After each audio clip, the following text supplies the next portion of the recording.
Time with it. Take your time. Don't rush. Take your time. It's an important book to go over. So take your time with it. All right, let's get down to reading now.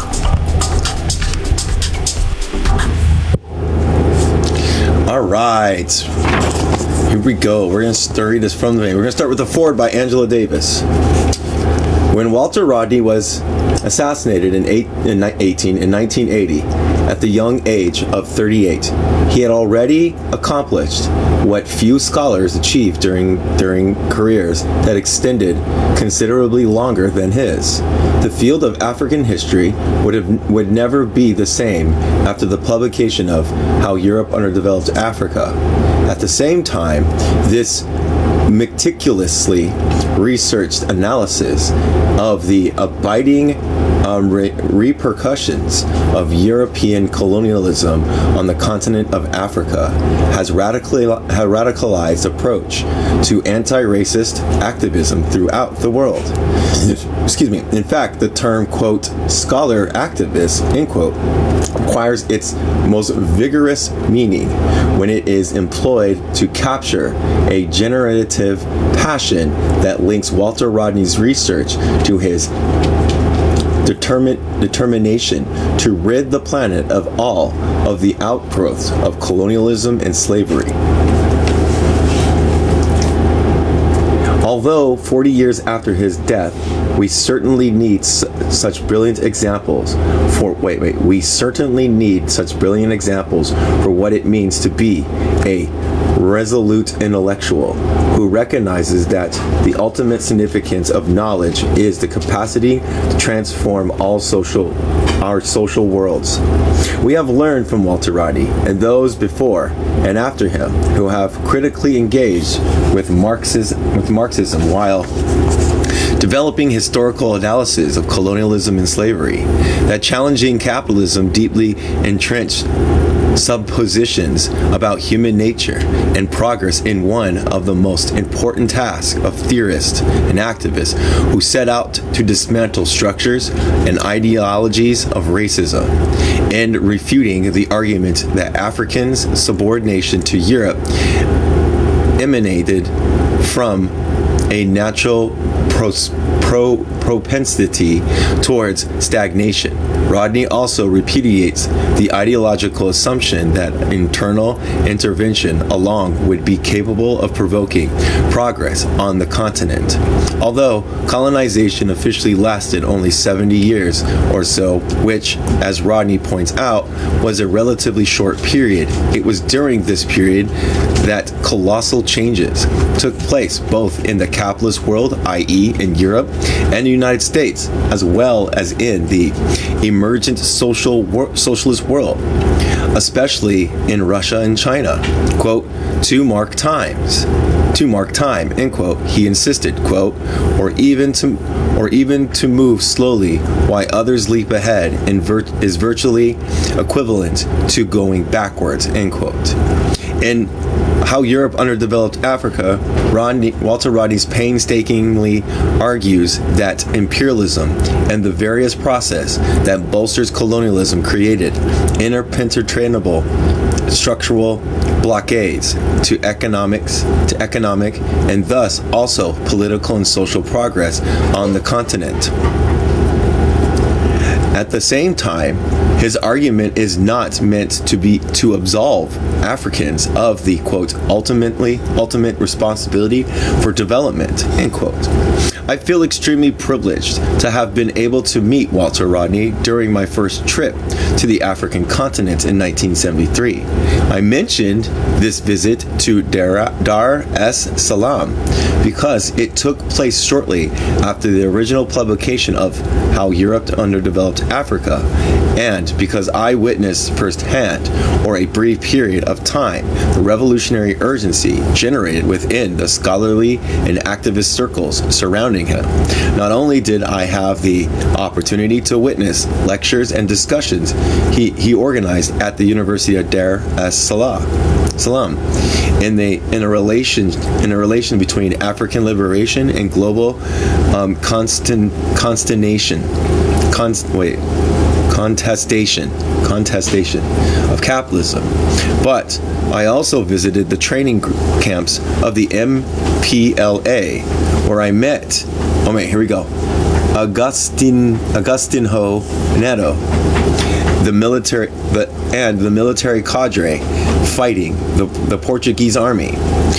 Walter Rodney's analysis reflects both a sober, well-reasoned historical investigation shaped by Marxist categories and critiques, and a deep sense of historical conjuncture defined by global revolutionary upheavals, especially by African liberation struggles at that time. Because he was such a methodical scholar, he did not ignore gender issues, even though he wrote without the benefit of the feminist vocabularies and frameworks of analysis that were later developed. Others have pointed out that he would have no doubt given greater emphasis to these questions had he been active at a later time. Nonetheless, at several strategic junctures in the text, Rodney addresses the role of gender, and he is careful to point out that under colonialism, African women, social, religious, constitutional, and political privileges and rights disappear while the economic exploitation continued and was often intensified. He emphasized that the impact of colonialism in labor in Africa redefined man's work as modern, quote unquote, while constituting women's work as, quote, traditional or, quote, backwards. Quote, therefore, the deterioration of the status of women's work was bound up with the consequent loss of the right to indigenous standards of what works had merit and what did not.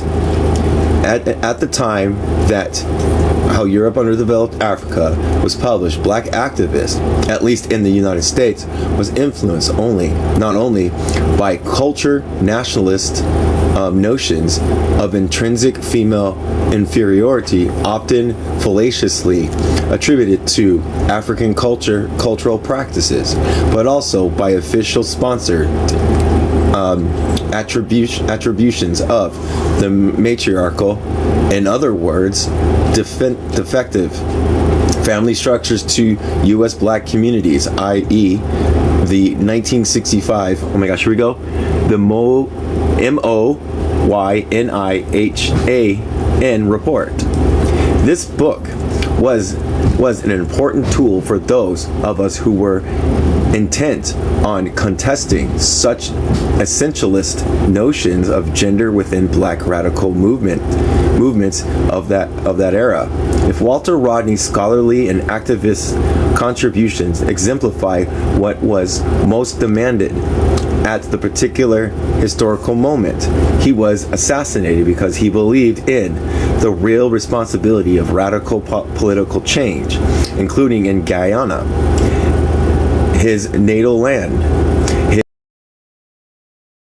even more valuable today at a time when capitalism has so forcibly asserted its I don't know this word. Go look it up. Sorry, everybody. Hello.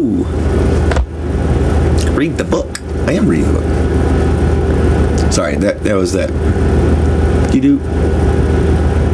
I probably will spell it out and know.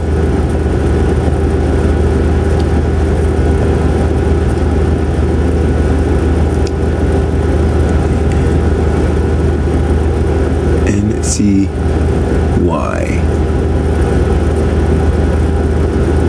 Come on. Oh man. Hold on. Maybe I'll do. Nope. Okay, it won't let me do it. But it's permanency. Okay, permanency, I think, is the state of existence for a long and indefinite duration, often used in the context of relationships and situations that are stable and continuous. Okay, permanency. And when once existing organized opposing forces, not only the socialist community of nations, but also the non-aligned nations, have been virtually eliminated. Those of us who refuse to concede that global capitalism represents the planet's best future, and that Africa and the former the developing world are destined to remain forever ensconced in the property of, quote, underdevelopment, are confronted with the crucial question: how can we encourage radical critiques of capitalism as integral to struggles against racism, as we also advance the recognition that we cannot envision the dismantlement of capitalism as long as the structures of racism remain intact. That in this sense, it is up to us to follow, expand upon, and deepen Walter Rodney's legacy. And then real quick, it's the preface. This book derives from a concern with the contemporary African situation. It delves into the past only because otherwise it would be impossible to understand how the present came into being. That's historical materialism, and what the trends are for the near future. In the search for an understanding of what is now called, quote, underdevelopment in Africa, the limits of inquiry have had to be fixed as far apart as the 15th century on the one hand, and the end of the colonial period on the other hand. Ideally, an analysis of underdevelopment should come even closer to the present than the end of the colonial period in the 1960s. The phenomenon of neocolonialism cries out from extensive investigations in order to formulate a strategy and tactics of African emancipation and development.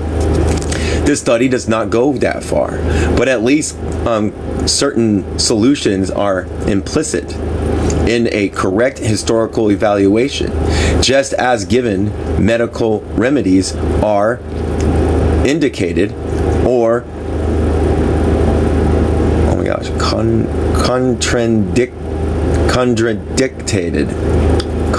contradicted. It's a long word.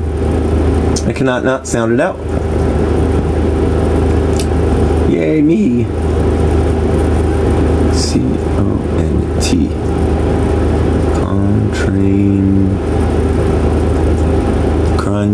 Okay, there it is.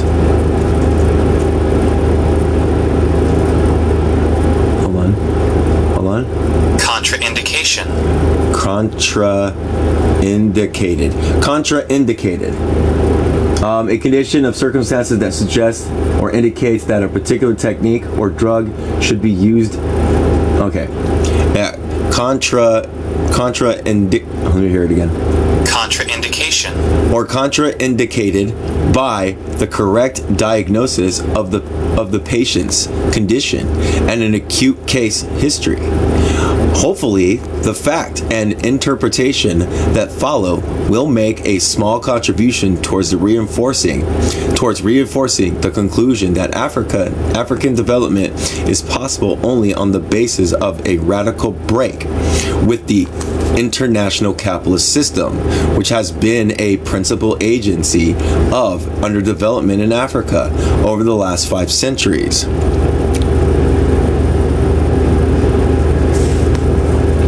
Who's in his dude doesn't even know English. Yeah, sure, why not? As the reader will observe, the question of development strategies is tackled briefly in the final section by A.M. Bambu, former Minister of Economic Affairs and Development Planning, who, sorry if I'm not reading to your standards, my bad, have been actively involved in fashioning policies along those lines in Tanzanian context. It is no accident that the text as a whole has been written within Tanzania, where expression of concern of development have been accompanied by considerable more positive actions than in several parts of the continent. Many colleagues and comrades share in the preparation of this work. Special thanks must go to Comrade Karimi, Haraji, and Henry Mampulu of the University of Dar es Salaam, who read the manuscripts in the spirit of constructive criticism, but contrary to the fashions in most prefaces, I will not add that, quote, all mistakes and shortcomings are entirely my responsibility, end quote. That is sheer bourgeoisie subjectivism. Responsibility in matters of these sorts is always a collective, especially with regard to the remedying of shortcomings. The purpose has been to try and teach Africans who wish to explore further the nature of their exploitation, rather than to satisfy the standards, quote unquote, set by our oppressors and their spokesmen in the academic world. Walter Rodney, Dar es Salaam. Introductions.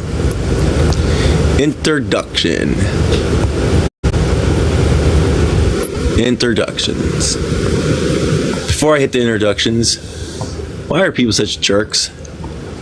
I don't get it. I don't get it. All right, introduction. And this will be a long one. I think it might take the whole time up. Let's try this. Introduction. At the outset, before anything else is written, we need openly to acknowledge how difficult it has been for us to come to terms with the undeniable fact that Walter Rodney, our brother, friend, and comrade, is dead. On June 13th, 1980, the author of the unapparelled work of an historical analysis became the best-known victim of systematic campaign of assassinations and others forms of ruthless repression carried out by the governing authorities of his native land, Guyana.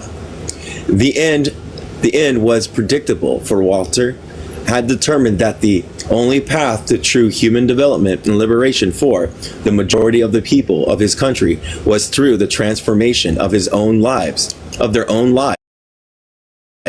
in the struggle to replace colonialist government dominated their society, prescribed their existence.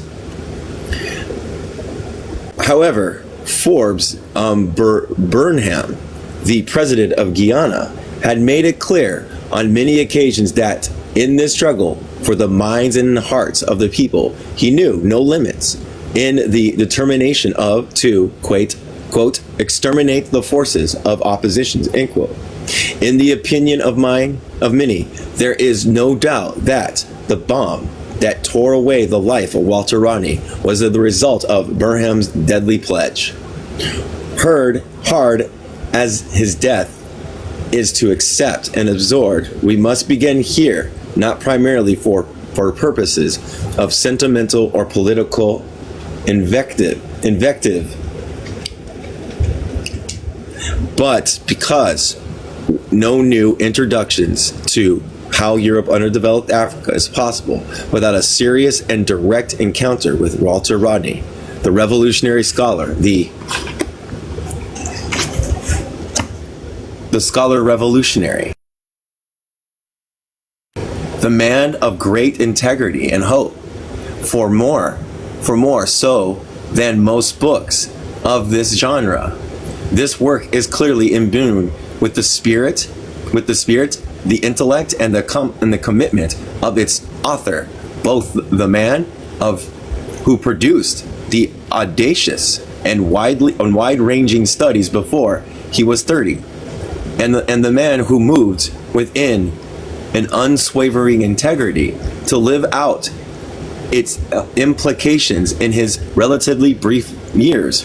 Walter Rodney, the life and the work were one, and the life drives us back to recall the essential themes of the work. In spite of its title, this is not simply a work about European oppressors and African victims, serving primarily as a weapon to flay the exploiters and beat them at their own intellectual games. Of course, it has done yeoman service in the limited world. Rather, there is much more to this masterly survey, and at this deepest level, it offers no easy comfort to any of us. At one point early in the book, Walter summarizes its basic message, and here's his quote.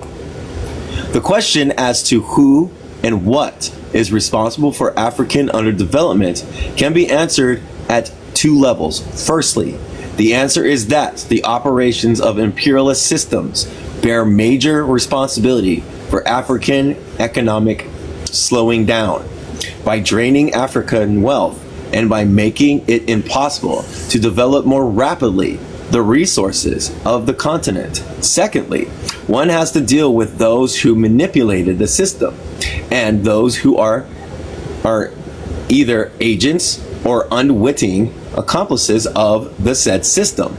The capitalists of Western Europe were the ones who actively extended their exploitation from inside Europe to cover the whole of Africa. In recent times, they were joined and to some extent replaced by a capitalist form, by the capitalists from the United States, and for many years now, even the workers of those metropolitan countries have benefited from exploitation and underdevelopment of Africa. That's the important significance of peripheries. Peripheries serve the major metropolitan centers. That's the point. And that's what he said. All this Walter Rodney supported. Wow. All this Walter Rodney supported with the profuse and creative set of precise examples for many sources, periods, and places. Yet, he was not satisfied to pour well-documented blows upon the oppressor, though he was a master at this activity, nor did it suffice to remind many of us who live in the United States that our blackness provides, that our blackness provides no exemption from our willing participation in the benefits of our country's exploitation of Africa. Rather, this summary of the book's central theme concluded with the words that move beyond accusation or guilt. He said, "None of these remarks are intended to remove the ultimate responsibility for development for the shoulders of Africans. Not only are there African accomplices inside the imperialist system, but every African has the responsibility to understand the system and work for its overthrow. Unlike many of us who read and write such words, Rodney took them seriously. He knew that they were meant for him, for the children of Africa, in the Caribbean and the United States of America, for indigenous, Asians, and many other sufferers at the hands of European-fueled underdevelopment. Indeed, he knew they were meant to, for all those Europeans and Americans who claim solidarity with the developing world for development and liberation. Rodney envisioned and worked on the assumption that the new development of Africa and other dependent peoples of the periphery, quote unquote, would require what he called, quote, a radical break with the international capitalist system, end quote. A courageous challenge to the failing, quote, centers of the current world order.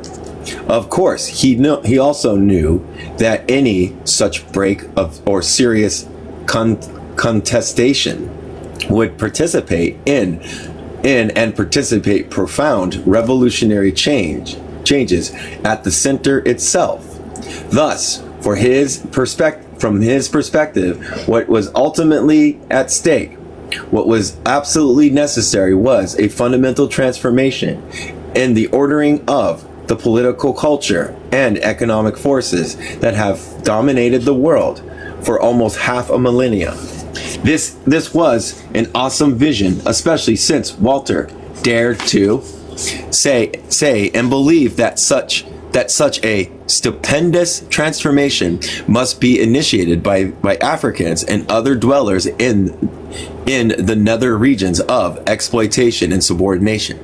Nevertheless, he did not flinch from the implication of his own analysis. Instead, he continued, especially by his example, to encourage all of us to move towards a radical transformation, vision of ourselves and of our capacities to change for changing our lives and our objective conditions. Now remember, this is for Black people. Quietly, instantly, he urged us to claim our full responsibility for engaging in the struggle for a new world order. No one could ignore Walter's work nor question his call, for he set the example by assuming his own part for the awesome responsibility. This is why he was in Guyana in June 1980. That is why he had been there since 1974, developing the leadership of what was called the Working People Alliance, WPA, struggling to support his family, somehow finding time to carry on research and writing on the history of the working people of his country and other parts of the Caribbean. That is why he was murdered. In the midst of our sorrow and indignation, none of us who knew Walter could honestly say that we were surprised by the news of his death. For his life carried a certain consistency and integrity that could not be ignored or denied. Indeed, in his relatively brief time, certain patterns were established clearly. Early, born in March 23rd, 1942, Rodney grew up in Georgetown, the capital of what was British Guiana. From the outset, he was part of a family that took transformational politics with great seriousness. His parents, especially his father, were deeply involved in the development of the People's Progressive Party, the PPP, the multiracial party. It was at the time the only mass political organization in the Caribbean that was opening the common people to the world of Marxist/socialist thought, as well as raising the possibility of alternative futures that might go beyond a mere establishment of independency within the British Commonwealth. So, even before he entered his teens, Walter was already engaged in leafletting, attending party meetings, and absorbing thousands of hours of political discussions that went on in his home. Go on, go up there. Go on. Oh. Okay. All right, sorry, I was talking about. Then, when he entered Queen's College, the highly regarded secondary school in Georgetown, the young political activist also became one of the, quote, scholarship boys, end quote, so familiar to West Indian life at the time. Bright, energetic, and articulate, he excelled in academics and sports. He broke his high school record for the high jump, and when he won the coveted Guianan scholarship to the University College of the West Indies at Mona, Jamaica, the traditional path to academic prestige and distinction was open to him. In 1963, Rodney graduated with his first class honors in history from the UCWI and was awarded a scholarship to the University of London, where he entered the School of I can't say this word, Asian, but they use the O word, which is bad, and African studies to work on his doctorate in African history. Walter's political instincts and early nurturing would not allow him to settle into the safety of conventional academic life. Instead, the years in London, in 1963 to 1966, were among the most important of his continuing political and intellectual development. He immediately became part of a student group of younger West Indians who met regularly under the guidance of the man who was then the exemplar and the revolutionary intellectual C.L.R. James, a Trinidadian Marxist scholar, best known for his history of the Haitian Revolution, Black Jacobite. I don't know if we have that in there, but that's a book to take down. C.L.R. James, Black Jacobites. The experience with James and the study group was a crucial supplement to Rodney's earlier exposure to the day-to-day life of radical Caribbean politics, and it was also an important source of grounding in intellectual reality as he moved through and sometimes surreal world of the academic community. By the time he left London for Tanzania in 1966, Rodney was prepared to write history from what he later described as, quote, a revolutionary, socialist, and people-centered perspective. Within the boundaries of an academic thesis, his excellent dissertation, quote, A History of the Upper Guinea Coast in 1545 to 1800, end quote, addressed itself to the subject from that perspective, which is the dissertation. Okay, yeah. During the 1966-67 academic year, Walter taught history at the University College of Dar es Salaam in Tanzania. In 1968, he returned to Jamaica to take a post in history at his alum mater, and to develop what he planned to be a major program in African and Caribbean studies. More importantly, he wanted to test his conviction about the need for revolutionary intellectuals to remain grounded in the ongoing life of the people. Walter met with initial success in both of his endeavors, but it was precisely this success, especially in his work among the common people of the Jamaican streets, hills, and gullies, that led to a drastic foreshortening of his stay in that country. In less than a year, Rodney had come in touch and helped articulate the profound discontent and unrest that filled the lives of the ordinary people of Jamaica, as well as many of the university students as they began seriously to talk and listen together, to ground with one another about the ways to organize for change, as they heard and prepondered the implications of the powerful calls for black power rising in his country. It was obvious that the deep and unpredictable ferment was at work, and the conservative Jamaican government readily identified Walter as an undesirable foreign element. Thus, in October 1968, while attending a Black Writers Conference in Montreal, Walter Rodney was officially expelled from Jamaica. The government action led to several days of protests in Kingston, but Rodney was kept out.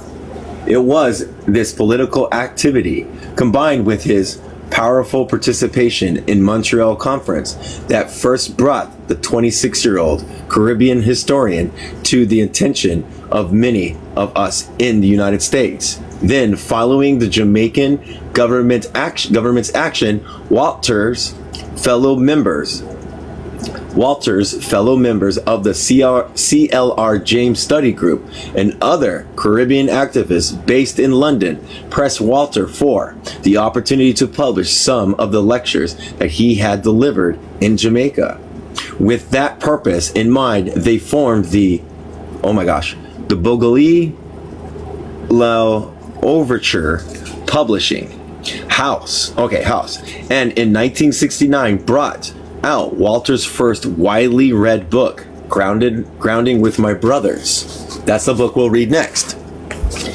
Walter returned to Dar es Salaam, teaching again at the university in 1969 to 1972, while Grounding was making a profound impression on many people in this country, especially among those of us who were involved in the struggle for hegemony over the definition of the black and white experience in the United States, a struggle temporarily crystallized in the Black Study movement.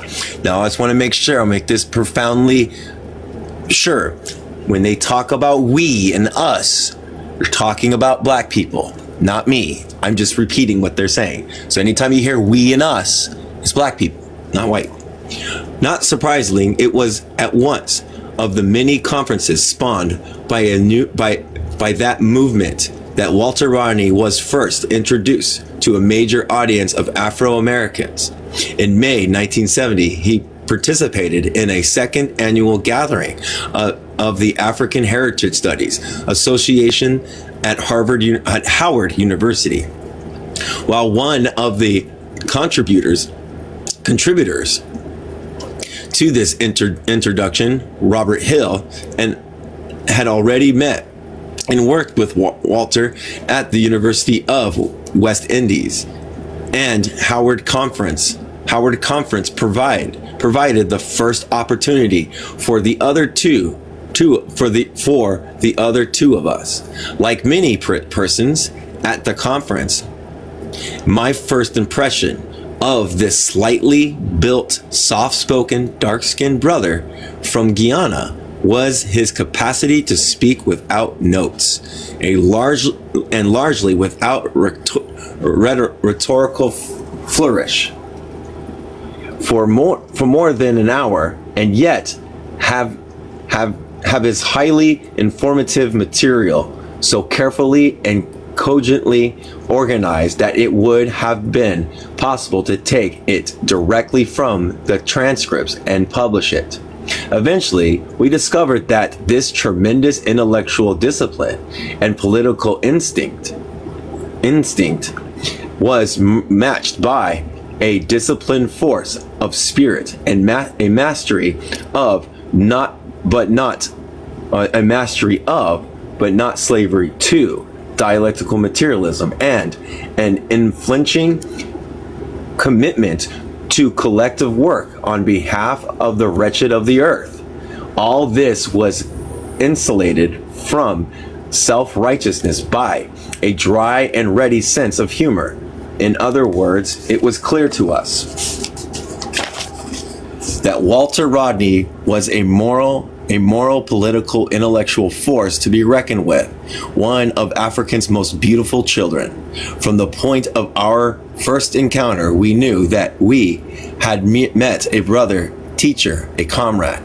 At the time of the Howard Conference, Robert Hill, Bill Strickland, and I were working with others in the development of the Institute of the Black World, IBW, at Atlanta-based Center for Research, Publication, and Advocacy. Immediately, we began to explore with Walter some of the ways in which he might share with us in this experiment in collective intellectual work. As a result, in a series of visits, he spent quite unhurried time among us.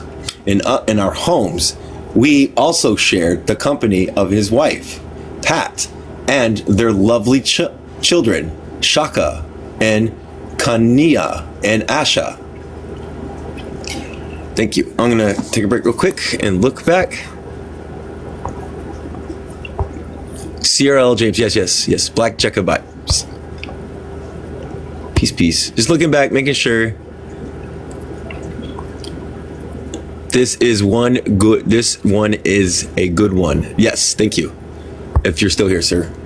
As our ties were being developed and cemented, the first edition of How Europe Underdeveloped Africa was jointly published by Bogali Lavovicher and the Tanzanian Publishing House in 1972. For all of those who could obtain copies of the work, it was like a mighty, uplifting gust of fresh air. Without romanticizing pre-colonial Africa, Walter had placed it in the context of human development across the globe, tracing its real historical relationship to the colonizing forces of Europe, and suggested the path of African movement towards a new life for its people and a new role in the reshaping of the world.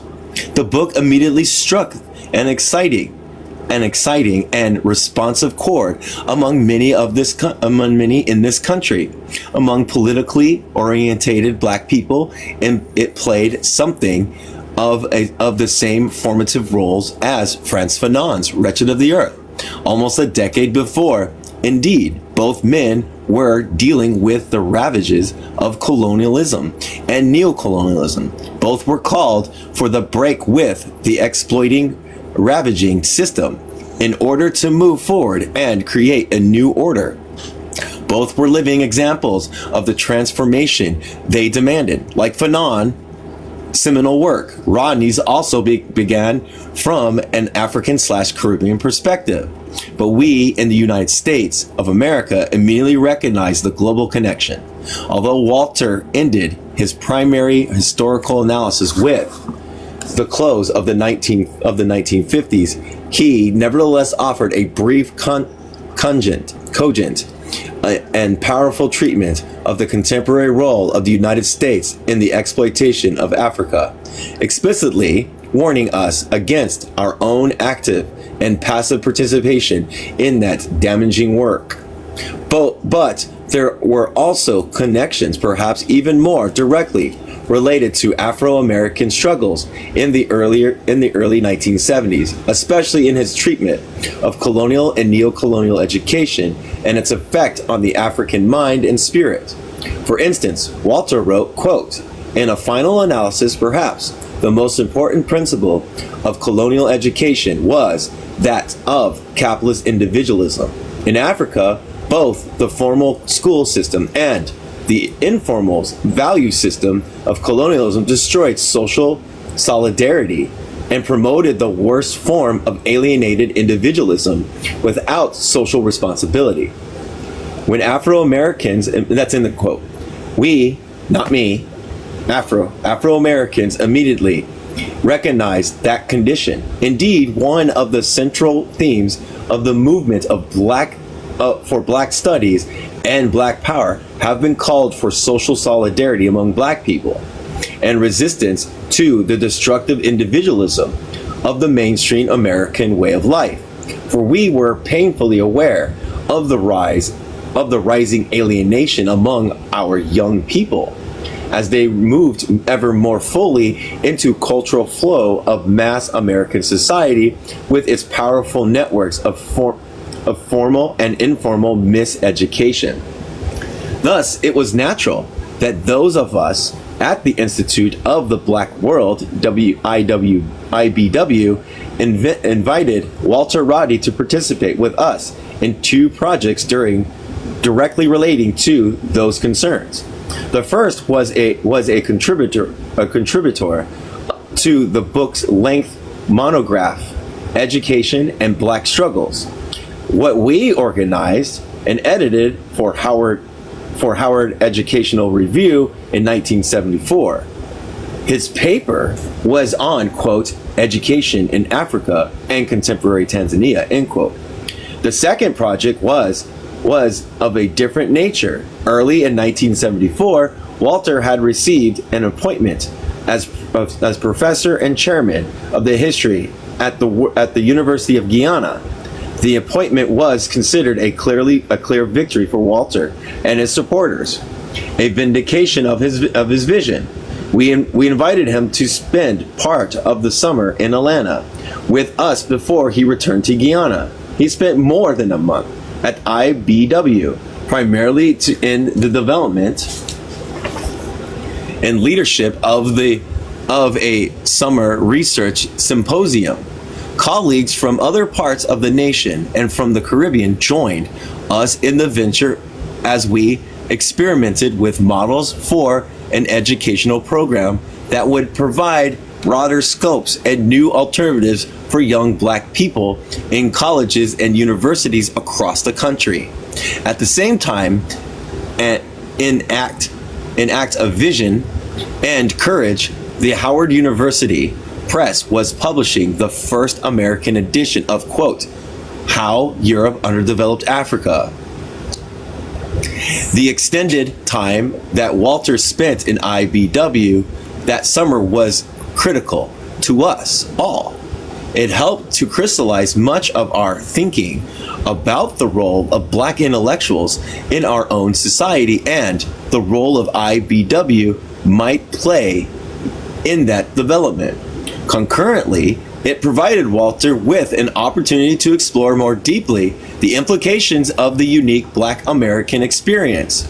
Moreover, it brought us all into community with an exciting group of students and co-workers, and we looked forward to the many ways in which we could continue to work together with Walter in his new post at the University of Guyana.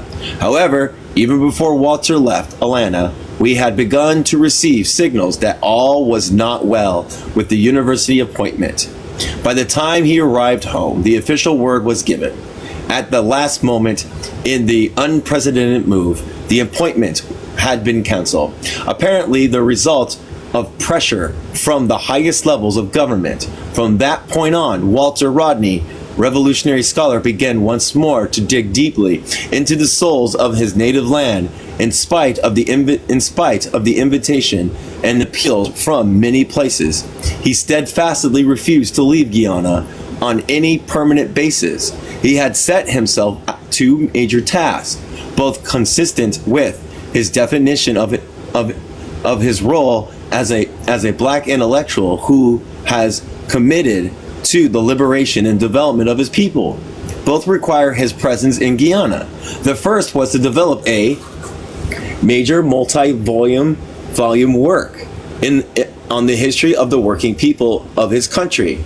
The second task, and this was all-encompassing, was to immerse himself in the contemporary life of those same people and search with them to find a way to resist the power of the government that had clearly betrayed their hopes and their trust, a government that now stood in the way of their development. In other words, Walter was still trying to deal with neocolonial implications of how Europe underdeveloped Africa, dauntlessly carrying the search for solutions to center his own life and the life of his nation. See, Walter not only was an intellectual, but he also was amongst the people, learning from the people, educating by the people, and then putting these out and educating them back and directing and guiding and like he said, helping to develop it. All the while, especially since Pat, his wife, had also been denied an opportunity to work at her profession of social welfare. Walter had to find ways to feed, clothe, and house his family, even though it was hard for some of us to imagine how he did it in spite of the situation of constantly and heightening tensions and danger. Walter managed to find time and energy to spend long hours in Guyana National Archives and in the Caribbean Research Library at the University of Georgetown. In addition to the number of monographs and the ultimate fruit of that discipline and sacrificial work will appear when Johns Hopkins University Press published Walter's History of the Guyanans Working People, 1881 to 1905. That might also be a good book to look up. Walter Rodney's history of the I can't say it. I can't say it. Working people, 1881 to 1905. He also published during this period of intensified struggles of the important text Guyanese Sugar Plantation in the late 19th century. Meanwhile, he continued to organize before 1974. Before 1974 was over, Walter had helped to centralize the Working People's Alliance. This became his political base in the relentless struggle to build a force that would bring about the revolutionary transformation of the Guyanese society. There, I think I did it right. With the help of many persons in the United States and other parts of the world, Walter found opportunities to lecture and teach in an attempt to keep in touch with his comrades outside of Guyana and to earn the funds his family needed. James Turner, director of African Studies and Research Center in Cornell, and Emmanuel Welsterstein and the State University of New York at Binghamton were especially helpful to those of us who were trying to organize these activities. Whenever Walter traveled abroad, especially as the government repression increased, many friends urged him to leave Guyana and bring himself and his family to some place of relative safety. Walter's response to us generally had two parts. First was his sense of the responsibility he had to his comrades and his people in Guyana. He said that he was working among them and to encourage them in a fearless struggle for transformation of themselves and their society, and that he could not leave simply because he happened to have already ready access to a means of escape. Second, Rodney said he felt he had been singularly privileged in the broad set of contacts he had been able to establish in the course of his work and travels throughout the developing world. For him, this privilege carried with it a responsibility to continue to share with his people the content and spirit of that international network of women and men involved in liberation struggle, thus without any trace of a desire of martyrdom, but with a clear recognition of the situation he faced. Walter's response was always the same, quote, "It is imperative that I stay here," end quote.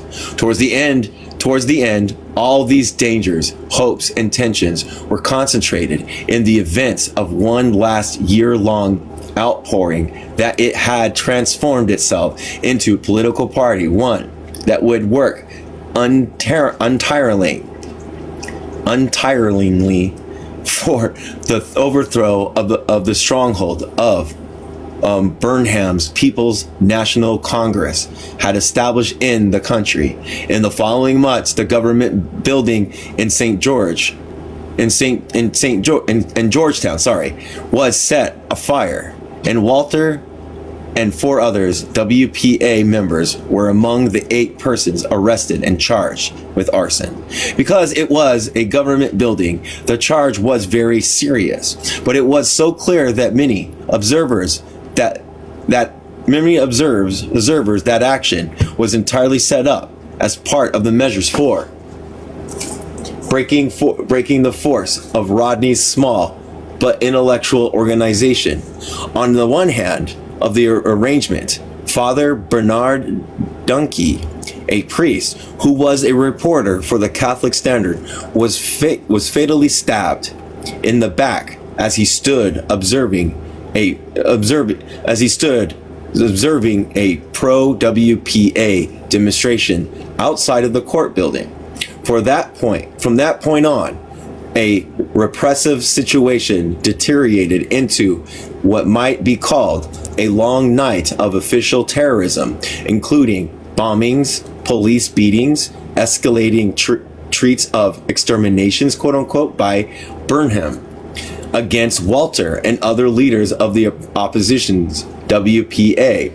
By the end of February 1980, two of Walter's close associates in the WPA, Ophine Como and Edward Dublin, had been killed by the police. Others shot and beaten. Still others jailed. Their houses raided, ransacked, and bombed. By then, some of the leading members of the WPA were actually being held as political prisoners in Guyana, for their government refused them permissions to leave the country. However, Rodney managed to get out in May 1980,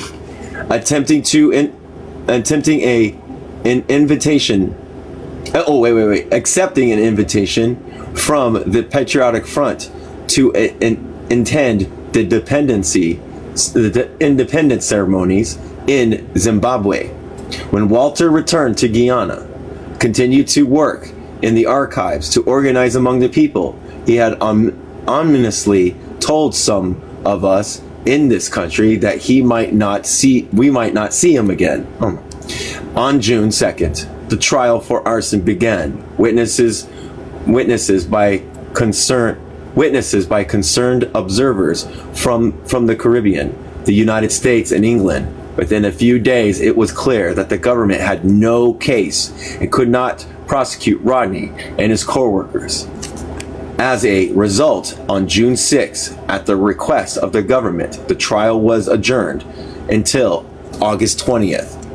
One week after the adjournment, on Friday evening, June 13th, Walter was sitting in his brother's car, waiting for Donald Rodney at the driver's seat. They had stopped at the house of a man who we now know had infiltrated the ranks of the WPA. Donald Rodney went in to pick up what the man said was a walkie-talkie that Walter wanted. As they stood in the infiltrator's yard around 7:30 p.m., he told Rodney to drive off and wait for the test signal at 8 o'clock. Donald returned to the car and drove away. When the signal came, it turned out to be an explosion that ended Walter Rodney's life. A few weeks before his death, Rodney had been persistently interviewed about the dangers that he faced and his plans for defending himself against them. He said, "As to my own safety and the safety of a number of other persons within the WPA, I will try to guarantee our safety by the level of political mobilization and political action inside and outside of our country. Ultimately, it is this rather than any kind of physical defense which will guarantee our safety. None of us are unmindful of the threat that this is constantly posed. We do not regard ourselves as adventurers, as martyrs, or potential martyrs. But we think there is a job which needs to be done. And at a certain point in time, we have to do what has to be done." Again, Walter encourages courageous sense of commitment and integrity invokes sharp memories of Fanon. He too sacrificed his life for liberation of his people and died before he was 40. He too called the children of Africa and all those damned by Europe to seize the initiative and change our ways. He too asked, not me, us to resist all temptations, to live out our lives as permanent victims, angry accusers of fawning imitators of Europe. It was he who said, "Come then, comrades, The European game has finally ended. Look at them today, swaying between atomic and spiritual disintegration. We must find something different. Wait, what time is it? Hey, go. We today can do everything, so long as we do not imitate Europe, so long as we are not obsessed with the desires to catch up with Europe. We have taken the liberty at this point to changing, quote, Europe to Europe/America. We think Fanon would permit that. Sorry, everybody. The developing world faces Europe American like a colossal mass whose aim should be to try to resolve the problems to which Europe America has not yet able to find the answer. So, comrades, let it not pay tribute to Europe/America by creating states, institutions, and societies which draw their aspirations from her. If we want humanity to advance a step further, if we want to bring it up to a different level than that which Europe/America has shown it, then we must invent, and we must make discoveries. If we wish to live up to our people's expectation, we must seek the response elsewhere than in Europe/America. For Europe/America, for ourselves, and for humanity, comrades, we must turn over a new leaf. We must work out new concepts. We must try to set afoot a new man, wretched of the earth. From Walter's perspectives, that was the quote job that needs to be done. The challenge that he and his comrades had determined to take on, experimenting, inventing, risking, trying to work out new forms of organizations, new motives of struggles, new visions of concepts to guide the undergird and undergird them, starting on their own home ground. For Walter Rodney, the WPA was one element of the job he was searching, and writing was another. He saw no contradictions between them. All elements of the task were held firmly together by righteous integrity of his life, the disciplined power of his vision, and his underlying love for the people and their responsibility. Thus he went about doing the job that needed to be done. But as it was said of Malcolm X, it too could be said of Walter Rodney, quote, he became much more than there was time for him to be, end quote. For we are starkly aware of the fact that the time he no longer is really ours, that the job he took on is in our hands to continue to redefine. Whatever we are, whoever we are, this is black people, the call that he tried to answer is here for us all. Quote, if we want humanity to advance a step further, we must invent and we must make discoveries. We must turn over a new leaf. We must work out new concepts, and we must try to set afoot anew. And that's and he took that from Rest of the Earth. All right, we're doing good. We're doing Walter Rodney's legacy. It is in our courageous, creative attempts to respond to such a magnificent summons that we begin to break the chains of our underdevelopment, shake the foundations of all human exploitation. And is it not clear by now that the process of exploitation leads to an underdeveloped humanity, both at the centers, quote unquote, and at the periphery, unquote? Do we? And that's true. Like they stagnate our human development as a society, as a social entity. We do not see that underdevelopment of the centers in the homeland are the exploiters is simply covered over with material possession and deadly weaponry. By that the nakedness of human slowing down are nevertheless there. So who among us does not need to break the coils of the past to transcend and recreate our history? Perhaps it is only as we take up the challenge of Walter and Fanon that we will be prepared to give up all the deadly games of the last half millennia, seeking out new means of defense, new forms of struggle, new pathways towards revolution, new visions of what truly humane society demands of us. Only as we begin to entertain such thoughts, consider such inventions, we will be prepared to carefully examine again and then move beyond the marvelous limits of Europe Underdeveloped Africa, pressing on in the spirit of Rodney and Fanon, to ask a new question: how shall we redevelop the world? Beginning with ourselves, beginning where we are, what we must tear down, what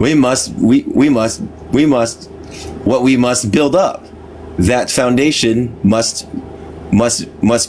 we lay? Who shall we work with? What visions can we create? What hopes shall possess us? How shall we organize? How shall we be related to those who raise the same questions in South Africa, in El Salvador, and Guyana? How shall we communicate with others the urgency of our time? How shall we envision the work for revolutionary transformation of our own country? What are the inventions and discoveries, the new concepts that will help us move towards a revolution we need in this land? Neither rhetoric, or cohesion will serve us now. We must decide whether we shall remain and underdeveloped, or move to participate in our own healing by taking on the challenge to redevelop ourselves, our people, our engendered nation, and the earth. No one can force us towards this. By conventional measurements, there are no guarantees of success, as the blood of our martyrs and heroes known, the less and less known, like Walter Rodney, Frantz Fanon, Ruby Doris, and Fannie Loy, Malcolm and Martin, fully testified. But there is a world awaiting for us. Indeed, many worlds await us. One is the world of our children, not yet born or just beginning, but waiting to live, but wanting to live, to grow, to become their best possible selves. This will not happen unless, as Walter suggested, the center is transformed and fundamentally changed. That will not happen unless we are transformed, redeveloped, and anew. The future of our children depends upon this rigorous transformations. Let's see how we got 20 minutes. Okay, cool. We're good. Okay, hold on a second. I might end early. I don't know. Let's see. The Afro-American Challenge. And again, I want to really say this. If I say we or us, it's not me. It's black people. All right. Then there is another more difficult world that awaits us. The world of the sons and daughters of Europe/America.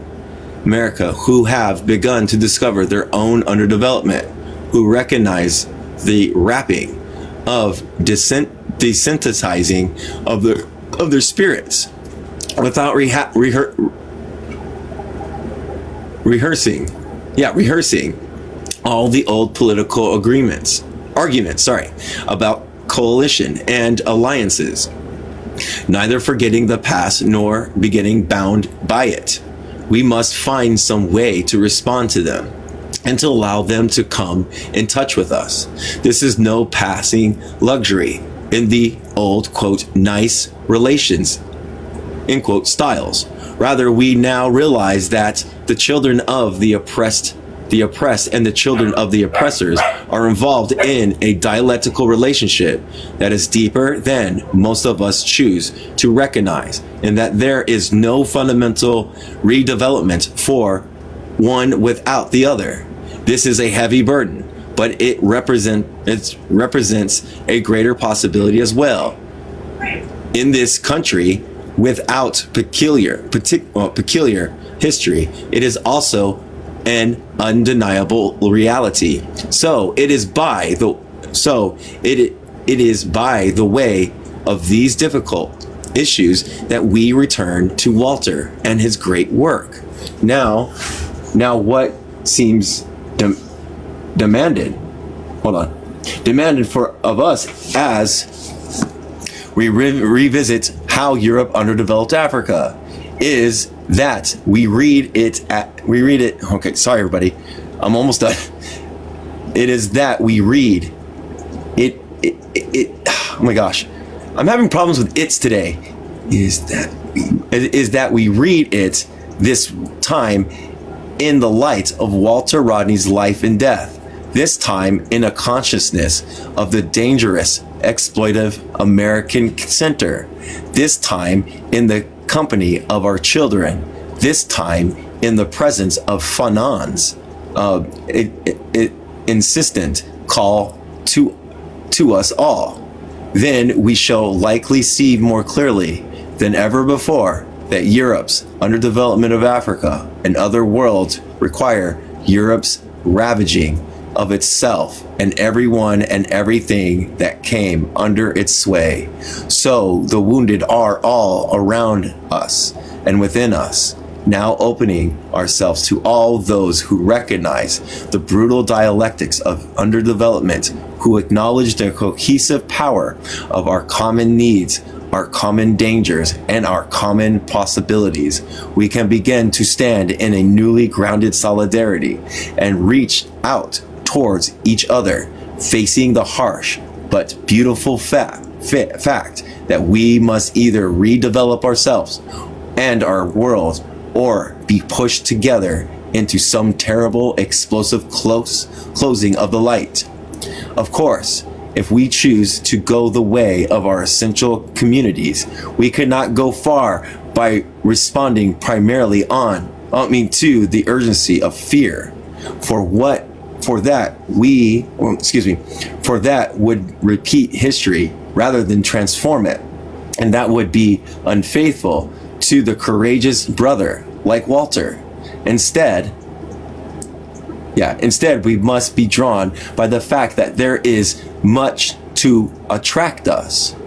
For instance, one of the hopeful elements on the other side of the patterns of domination and subordination of the past 500 years has been the drawing of humankind into networks of communications and interrelatedness that holds greater possibilities for the establishment of new communities beyond the traditional national barriers, reshaping and redirected the mechanisms of exploitation. Many actually place some vital means of redevelopment within our grasp. Now it is in our hand to overcome our history, to break the shackles of the past, to redevelop ourselves, our people, our nation, our world, to find humane, creative, and fearless ways of dealing with those who persistently oppose such development. These are audacious visions and truly awesome responsibilities. We must go forward. Indeed, it seems clear to us that even without any guarantees of success, we must move in the flow of humankind's best, most creative imagination in the direction of our most profoundly renewing dreams. Anything less is inadequate for the perilous times. Anything less would be unworthy of the memory of our brother, the needs of our children, or the magnificent, untapped capacity of our own best selves. And that was March 1981 Vincent Harding, Robert Hill, and William Strickland. And then chapter 1 will be some questions on development. What is development? Yeah, that's like the long page. So we'll start the meats and potatoes of everything tomorrow. What is underdeveloped? So it's going to be some questions of underdevelopment, and then it has a Che Guevara quote. And the first section will be called "What is development?" So we're gonna go over what is development, and then next, a few pages later, I think we'll also touch on this too. Then we'll go to what is underdevelopment. Those are the couple sections, so they're gonna go over that, and I'll look at, and if there's tables, I'll try my best. Hey, John Brown, I'll try my best to show the people on here what the tables look like, so that way we can go over it together and see them together and stuff like that. I think this book is very important. This book should be read by all communists. If not, it has already. Hello. Oh shit, my bad. Sorry about that. But yeah, one quick thing. But I do recognize that Walter Rodney, even though he was an intellectual, he was an intellectual for the people. His work, his encompassing himself within the masses to help develop the masses, to help develop his people, to help develop their mobilization, organization, and transformation is wonderful. That he is an intellectual. I know there's many like him. That is someone to look at for what it's supposed to be, like an organic intellectual. Go ahead, Joe. What page again? Oh, what page did we stop at? No, that's how Europe underdeveloped Africa. Not bad. What page did we stop at? We stopped at chapter 1. Page 1. Page 1. Okay. Page 1, chapter 1. Okay, and then also, I did notice that, because he was an organic intellectual, and he was amongst the masses, and that was really important too. He really encompasses himself, because that's where it's at. That's where you meet the thing, and he's a Marxist. He believes in dialectical materialism, so he believes in when you learn, discuss, and then put it to practice. So yeah, the things I just read is a prime example of what needs to happen with intellectuals. So yeah. Yes. Yeah, I agree with that. All right, do you have any more questions? So he was unalived in 1980, you said? Yep. And it was by an explosion, or? Bomb. Yep. No, it was remember the walkie-talkie?